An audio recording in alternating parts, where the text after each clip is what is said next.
Do you ever get the feeling that our political leaders are marching us towards a world war? I mean, I'm not trying to be hyperbolic or anything, but the way the world's militaries are moving and what people in high positions of power are saying in our government and abroad is very worrying. Whether they're talking about the Russian Federation or the Democratic People's Republic of Korea, or they're talking about the Islamic Republic of Iran. It's very scary, and you should all be worried.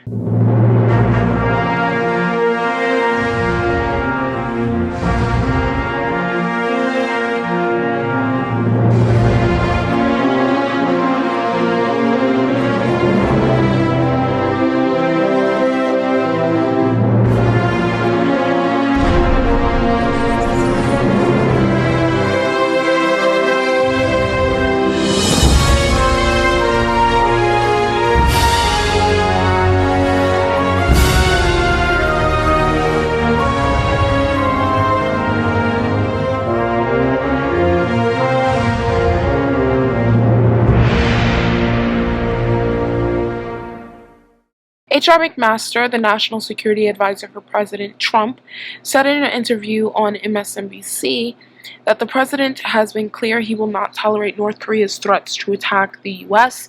with nuclear weapons. He said that the United States is preparing for a quote-unquote preemptive war with North Korea, among many options to deal with its missile and nuclear threats. A preemptive war was initiated to prevent an enemy from carrying out an attack. So you guys may be asking yourselves, what is a preemptive war? Because they're just throwing out phrases like this and not exactly explaining what it is. A preemptive war is a war that is commenced in an attempt to repeal or defeat a perceived imminent offensive or invasion, or to gain a strategic advantage in an impending, allegedly unavoidable war shortly before the attack materializes.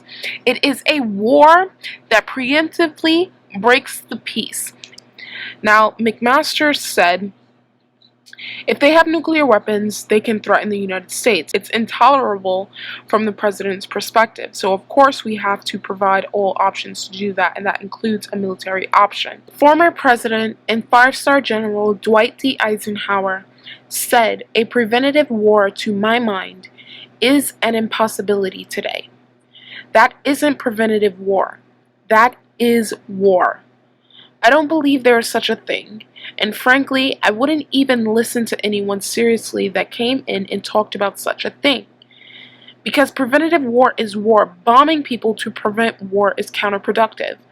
And it amazes me the kind of caliber of people in the United States have gone down dramatically over the years. You know, you had common sense thinking in the 50s, the 40s, even some in the early 60s. I mean, nowadays you have people who seriously believe in our military as well as in our Congress that you bomb people to prevent war from breaking out on the mainland. And here's my whole thing. There is going to come a time where eventually every single thing that we have done overseas is going to come back to get us. And I believe in American exceptionalism in two ways. One, domestically, and one, internationally. Domestically, we can do anything we set our minds to. We are the greatest country in the world. But internationally, we have this thing where we believe that we can act unilaterally, we can bomb people, we can sanction nations, we can do all of these things, and it's not going to have a blowback effect, and it's not going to affect us in the short term or either in the long term. This way of thinking has to stop because it is extremely dangerous when you don't believe that any of the actions that you commit has consequences. Now, as you know, North Korea has carried out 2 tests of intercontinental ballistic missiles last month, claiming the entire U.S. mainland was in striking distance.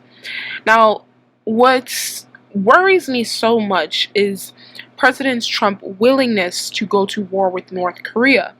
And this was also recently mentioned by Senator Lindsey Graham of South Carolina earlier this week. He said that the president specifically told him there would be war with North Korea if the regime, quote unquote, tries to hit America with its ICBM. Also, keep in mind that North Korea has not engaged the United States militarily since the United States got involved in the Korean War as an effort to stop communist expansion. They have not engaged with our military since the 50s. They have not attacked anyone. They have attacked some ships from Korea, from South Korea and Japan, saying that it's invading their territorial waters and things like that. But as far as the United States goes, they have not engaged with us militarily. And this is something that needs to be kept in mind. Experts doubt the North has mastered the technology to mount a nuclear weapon on a missile capable of reaching the United States, but they also recognize the faster than expected pace of development of its nuclear and missile program. As I was saying, I do not believe that the United States should be engaged at all with North Korea. That is not our problem. We are allies with South Korea, but we do not have to be engaged every single time something happens. We need to heed the lessons of the past and stay out of a lot of these conflicts, because I truly believe that the United States make things worse rather than make them better. I believe that if any positive change was to happen on the Korean Peninsula, it would have to come from the North Korean people itself, in conjunction and help with South Korea, with China, Japan, Russia, because North Korea is on the Russian border. I think it's important that Taiwan helps as well. You know, you need help from regional countries, and I believe that if the United States does engage militarily or engages in North Korean politics, that they will just make it worse. We have a habit of doing that, and it's not like you can say, oh, well, that's one-off. It's multiple countries that this has happened over the decades.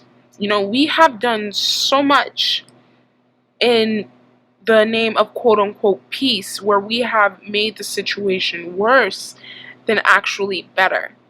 And I believe that if North Korea can change their government from a communist government, or if the people still want a communist government, that should be their choice. If they want a republic, that should be their choice. I believe it has to be up to the North Korean people, without outside interference, to have the right of self-determination in what they want to do. I don't believe you can bring peace at the barrel of a gun.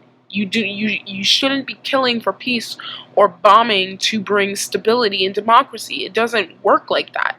And I believe if the United States would sign a peace agreement with the North and stop engaging in military drills with the South Korean right on the North Korean border, then we can actually see a step towards peace and possible denuclearization of the North Koreans. You know, and it's also should be kept in mind that any country who has given up their nuclear program at the behest of the United States was eventually invaded and bombed and had their country destroyed by the United States.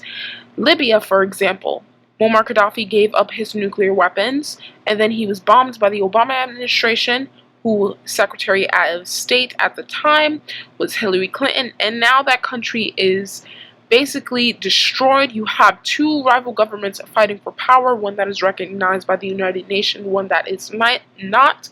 ISIS has a foothold in that country. Same thing with Iraq. Saddam Hussein gave up his nuclear weapons, and then he was attacked by the Bush administration in that country, destroyed, and eventually he was killed, just like Muammar Gaddafi. So there is a reason why the North Koreans are possibly continuing to develop their nuclear program. They see it as a general means of protection against what they probably view as American aggression around the world. And there is ample amount of evidence to show that America has been aggressive with multiple countries. Why would they believe anything that the United States has to say? And to begin with, if the United States was to try to go to war with North Korea again, The North Koreans have a deal with China that should anyone attack their country, the Chinese would get involved. That is their ally. Also, Russia is also on the border of North Korea. Would they allow the United States to completely surround them if they were to invade North Korea? There are so many factors that have to be kept in mind when we talk about the North Korean situation, because this could spiral very quickly into a global conflict that could have unimaginable consequences. You know, I am not a peacenik. I am not somebody who is a hippie saying that no war at all costs. We need peace, love, and harmony to get us through the day. Conversation, conversation, conversation. I understand that war is necessary, but as a last measure. When every other option has been exhausted and you have nothing left to use, war is a last resort. But we still have so many options on the table. The fact that you have congressmen and the fact that you have people in high positions of power within the Trump administration blatantly going on TV floating this idea of another war on the Korean Peninsula is irresponsible, dangerous, and should be condemned at every single level. I mean, the fact that H.R. McMaster said that he is not going to confirm whether the latest ICBM test by the North Koreans could reach anywhere in the United States, that it can't reach San Francisco or Pittsburgh or Washington. He said, how much does it matter? It's a grave threat. Now, this reminds me of the same crap Colin Powell did at the United Nations, where he was saying, you know, Saddam Hussein had weapons of mass destruction. This is a grave threat to the United States. It's exactly the same thing, and I understand how people can be nervous. The Kim regime is irrational. They are not insane. They are not in their right mind, and we do not trust them. I understand that thought of thinking from some people. But the demands that they have made from the United States are not irrational. Sign a peace treaty with them, which they have called on numerous times, and stop the military drills on their border. That's not irrational. That's actually very sane to me. And then they will stop developing nuclear weapons. If we can agree on that, then we can move a step forward to peace. The fact that you have people claiming that the only option we have left is to engage in a war that can kill millions of people in South Korea and North Korea as well, and not to mention the countless lives of American servicemen and women who would die in such a war, is just so irresponsible. It's not even funny to start floating this around when you're not even going to be on the front lines fighting for the defense of our country. Is just ridiculous to me. It's so irresponsible. Last month, CIA Director Mike Pompeo floated another option for dealing with the North Korean threat, saying that he was hopeful that we will find a way to separate the regime from this system, basically regime change, and North Korea responded by threatening swift and brutal consequences for any attempt to topple Kim Jong-un.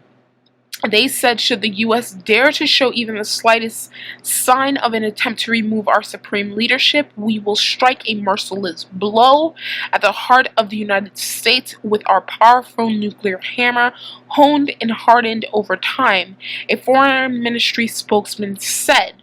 Still, McMaster did not rule out an attempt, whether asked whether it could be a legitimate tool that the United States can use.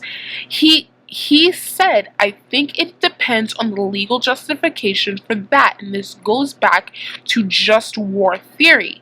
And what is the nature of risk, and does this risk justify acting in the defense of your people or your nation's vital interests?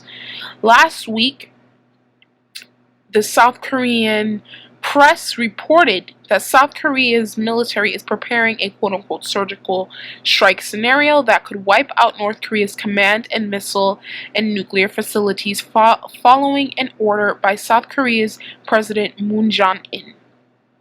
I just hope that cooler heads will prevail at the end of the day, But I have a fear that we are marching towards a global war on different fronts. As you know, President Trump signed sanctions against the Russian Federation, including North Korea, including Iran. And as the saying goes, once trade stops, wars start. You have McMaster talking about preemptive strike against North Korea. You had Lindsey Graham echoing the same statement. And we know the rhetoric that they launch against Iran all the time, saying that they are a danger to the world, they must be stopped. And General Wesley Clark even told us years ago that Iran is on one of the list of countries that the United States wants to take out. So I'm going to leave you guys with a quote by former President Dwight D. Eisenhower. "The problem in defense is how far can you go without destroying from within what you are trying to defend from without." I'm the Millennial Revolt. Thank you guys so much for watching, and you have a wonderful day. Bye.